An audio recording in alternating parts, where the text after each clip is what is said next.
Une question que se pose un nombre croissant de contemporains, particulièrement dans les classes populaires du monde entier, c'est comment se fait-il que le monde du progrès matériel et technologique soit un monde où se multiplient les événements moralement inacceptables. En fait, je crois qu'il faut revenir aux sources de l'Occident moderne lui-même et comprendre que son acte fondateur, c'est le traumatisme de la guerre de religion. La guerre civile idéologique, c'est la guerre désocialisante par excellence. Refonder une nouvelle société va supposer qu'on trouve une solution, puisque les hommes s'entretuent au nom de la morale, la religion ou la philosophie. Il va falloir s'arranger pour neutraliser ces sources de disputes et de discorde et fonder la vie en commun sur une toute autre base. L'État devrait être neutre sur la question des valeurs. Ces interventions devront simplement veiller à ce que la liberté des uns n'empiète pas sur celle des autres. C'est ça le principe de la modernité, et le libéralisme, c'est simplement le courant de la modernité qui a porté, jusqu'à son point le plus radical et le plus cohérent, cette exigence. Le seul langage commun qu'on peut trouver entre les hommes, c'est leur aptitude supposée naturelle à toujours se guider selon leur intérêt bien compris.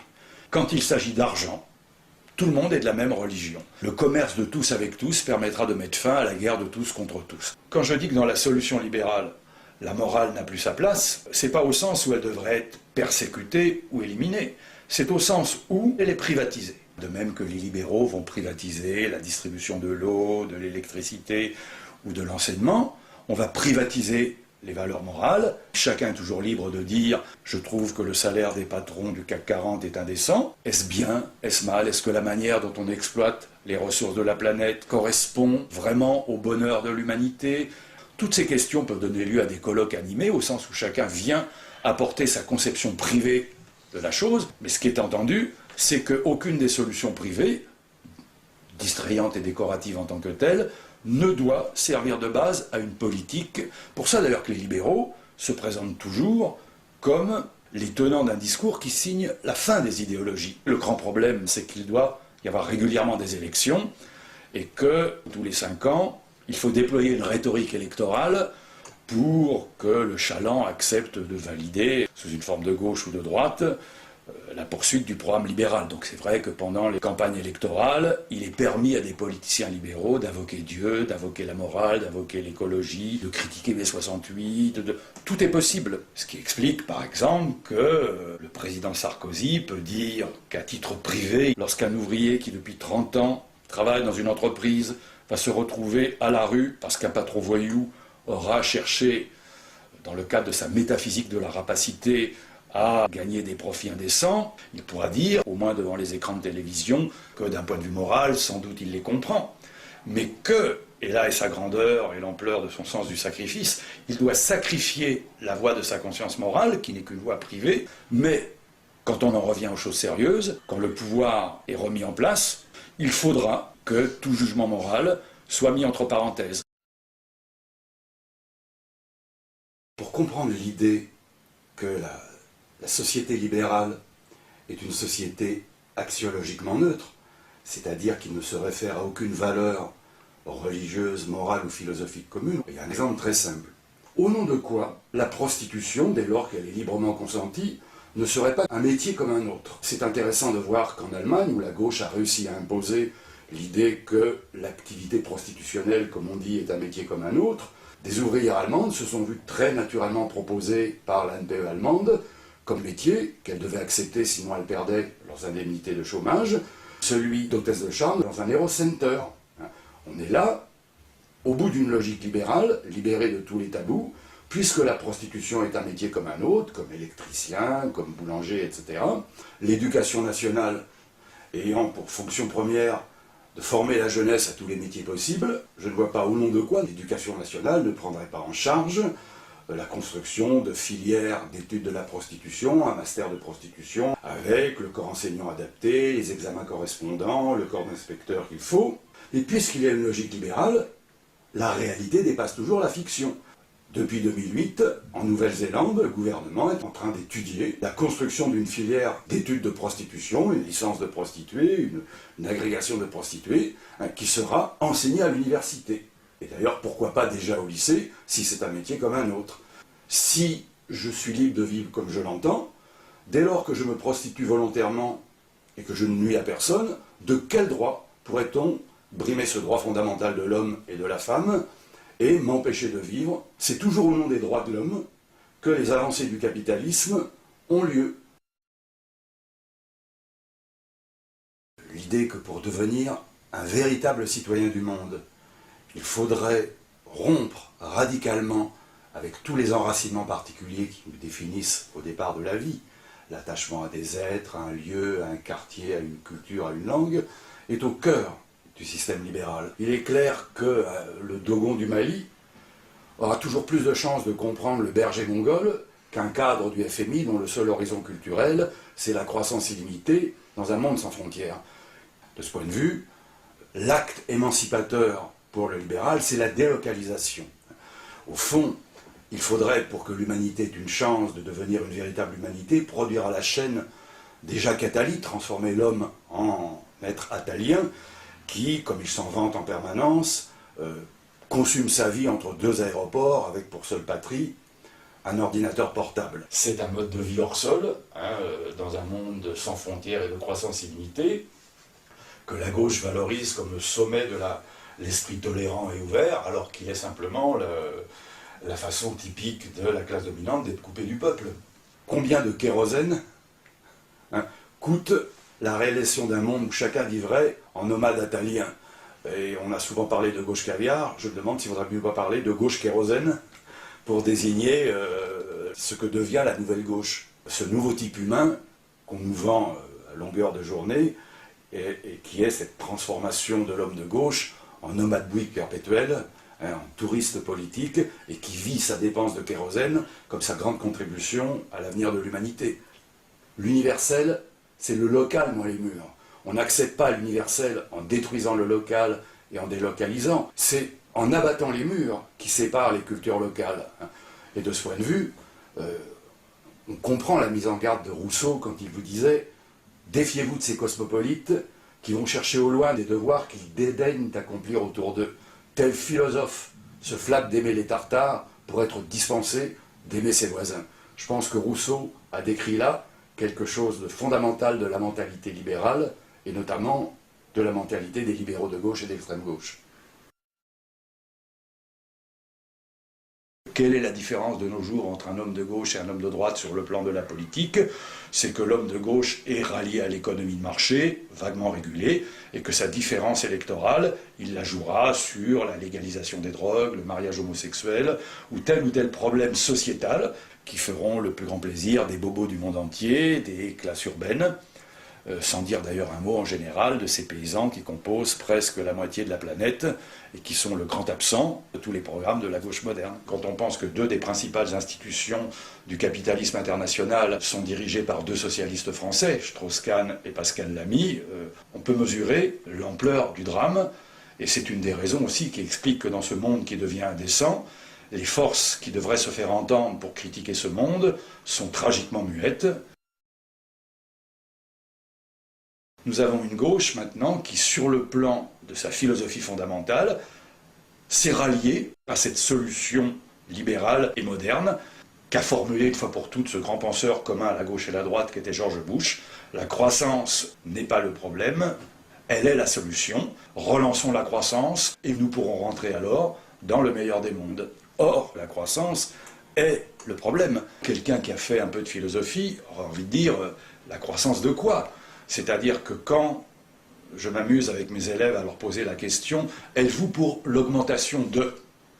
Et puis je laisse un silence, et là, timidement, il y a toujours 2 ou 3 élèves qui commencent à dire « L'augmentation de quoi, monsieur ?» Je dis « Bonne question, dictée par le bon sens. L'augmentation ne peut pas être un programme en lui-même. » Eh bien, sachez que les maîtres de ce monde ont pourtant une position étrange.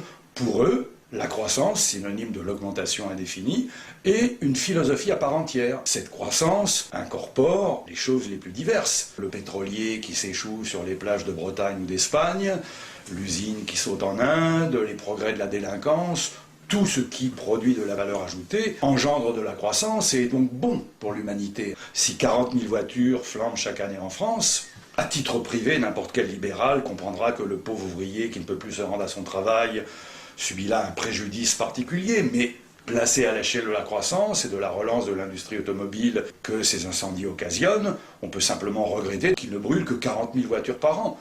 S'il en brûlait 400 000, peut-être que le chômage serait résolu, l'inflation diminuée et la compétitivité de nos grandes entreprises supérieure. La grande objection que produit la notion de croissance et qui commence à rentrer dans les cerveaux, bien qu'aucun homme politique n'ose en tirer la moindre conséquence pratique, c'est que dans un monde limité, la croissance infinie et illimitée est une impossibilité technique, matérielle, scientifique. Si on ne part pas de là, du mur écologique qui attend l'humanité, aucune réflexion intéressante sur le sort de la planète n'est possible. Si 6 milliards d'habitants décident de se construire une piscine privée, il arrive un moment où la Terre, un élève de CM2 peut le comprendre, ne pourra pas supporter la charge de... Et pourtant, nous nous dirigeons tranquillement vers cet idéal impossible. Et donc, qu'on le veuille ou non, il faudra changer de manière de vivre pour l'humanité, et notamment pour ses élites, tôt ou tard. Et le plus tôt sera le mieux. La jeunesse occupe une place extraordinaire dans l'imaginaire de la modernité. On en a un signe dans « Nous voulons rester jeunes à tout prix », ce qui aurait étonné tous ceux qui peuplaient les civilisations antérieures, pour qui il fallait bien que jeunesse se passe. Quelles que soient les quantités de botox et de lifting, rester jeune à tout prix est un idéal impossible. Mais d'où vient ce mythe de la jeunesse? Toutes les nations totalitaires, des Komsomol au Hitler-Jugend, ou aux gardes rouges de Mao, ont accordé une place centrale à la jeunesse. Une société qui met à la place de la philosophie ou de la morale la science et la technique, ou plutôt l'imaginaire de la science et de la technique, va donc nous familiariser avec les idées que pour la première fois dans l'histoire de l'humanité, les enfants sont les parents de leurs parents. D'où cette culpabilisation extraordinaire qui atteint la plupart des parents et qui effectivement se sentent complètement désorientés dès qu'il s'agit de transmettre quelque chose ou de signifier une limite ou un interdit, puisqu'au fond c'est à eux d'apprendre à l'école des enfants l'essentiel de la vie. Quiconque voit des enfants en bas âge comprend qu'au point de départ, il y a un idéal de toute puissance infantile que l'éducation va devoir civiliser. Comme le disait Lévi-Strauss, l'enfant n'est pas spontanément dans le donner, recevoir et rendre.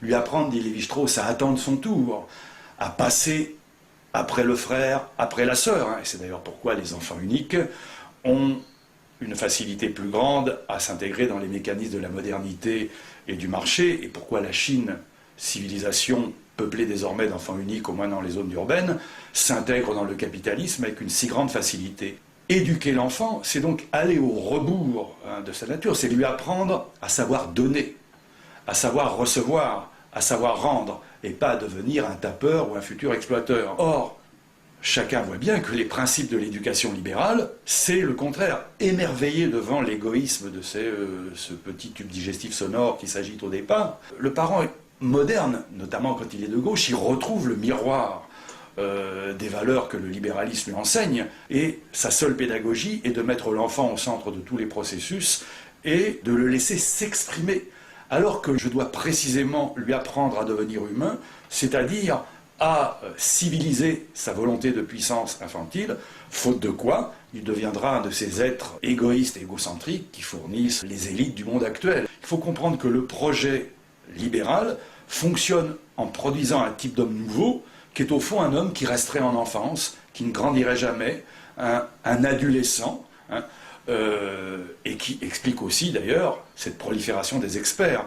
Comme le disait un philosophe américain, quand il n'y a plus d'adultes, alors commence le règne des experts. C'est-à-dire, puisqu'il n'y a plus d'adultes qui sont là pour nous transmettre, nous allons nous tourner, faute de parents, on aura un coach, ou des économistes, ou des spécialistes en éducation, ou des conseillers en sexualité, mariage, etc., etc. Les jeunes actuels vivent dans des conditions plus difficiles pour entrer dans un monde plus dur. Mais ça n'empêche pas que dans l'imaginaire de la société, ils sont en même temps objet d'une célébration. Cela dit, c'est un phénomène connu dans l'histoire. Le prolétaire soviétique était un esclave du parti, mais chaque fois qu'il descendait dans la rue, il voyait afficher les images de son règne et de sa souveraineté. 80% des jeunes vivent plus mal, mais dans un monde qui, quelque part, célèbre leurs valeurs et produit cette sorte de désarroi de la jeunesse qui ne sait plus s'ils sont esclaves ou maîtres. Suis-je le roi de ce monde ou la dernière roue du carrosse dans ce monde? Essayez de vivre concrètement cette double injonction. Il n'y a pas d'autre solution que de devenir schizophrène. Et c'est pourquoi je pense qu'il n'a probablement jamais été si difficile d'être jeune ou adolescent que dans la société dans laquelle nous sommes, et plus encore dans celle dans laquelle nous entrons. Le principe du libéralisme, c'est donc qu'il ne peut pas y avoir de valeurs communes et partagées en dehors de l'universalité du droit et de l'universalité du marché, qui repose sur des mécanismes axiologiquement neutres. Cette idée, elle est fausse. Ce que montre Marcel Mauss, c'est que ce qu'il appelle la logique du don, c'est ce qui organise les relations entre les hommes depuis la plus haute antiquité, qui sont une sorte de roc sur lequel l'humanité s'est construite. Aussi loin qu'on remonte dans l'humanité, les biens circulent et les services se rendent selon la triple obligation de donner, recevoir et rendre. Donner, qui font de la générosité, savoir recevoir quelque chose comme un don et non pas comme un droit ou un dû, ça fait partie des qualités morales universelles, et savoir rendre, ce qu'on appelle la reconnaissance et la gratitude. Ce roc universel que va détruire le donnant-donnant de l'échange marchand, c'est quelque chose qui n'est pas du tout une affaire du passé, c'est quelque chose qui continue à organiser une part essentielle de notre vie quotidienne. Quand vous êtes invité samedi prochain chez des amis pour une fête, qu'est-ce qui vous oblige à dire « qu'est-ce que j'amène » Rien. Pourquoi applaudissons-nous cet artiste qui a donné un concert magnifique? Pourquoi lui donnons-nous des applaudissements alors que nous avons déjà payé? Il est clair que notre vie quotidienne serait incompréhensible si elle devait se développer comme le veulent les économistes sous le signe exclusif de l'échange marchand. Si vous faites l'amour avec quelqu'un et qu'aussitôt après vous lui dites combien je te dois, vous verrez à travers sa réponse à quel point les structures du donnant-donnant ne sont pas la loi qui organise la totalité de notre vie quotidienne, mais comment une part essentielle des échanges au sein de la famille, entre voisins dans le quartier, entre amis, relève d'une logique qui tient à distance, celle de l'économie. Quand on regarde les grands courants du socialisme, on s'aperçoit qu'au départ, l'ennemi premier des socialistes, c'est l'individualisme possessif et l'égoïsme radical. Et c'est pas par hasard si on appelait à l'époque les socialistes les partageux. De ce côté-là, j'ai lu l'autre jour avec étonnement que le magazine du NPA, le nouveau parti de Besancenot, parti anticapitaliste, avait choisi comme titre « Tout est à nous ». Tout est à nous comme mot d'ordre des partageux. Je trouve ça étonnant qu'il ne se soit trouvé personne pour faire remarquer que le mot d'ordre « Tout est à nous » est le mot d'ordre qui pourrait faire un tabac dans une crèche ou au bureau du MEDEF. C'est la devise antisocialiste par excellence. C'est-à-dire, c'est la négation du devoir de partage, d'entraide et de solidarité. Mais c'est en dit long sur l'inconscient qui mine la gauche et l'extrême gauche actuelle. Tout est à nous.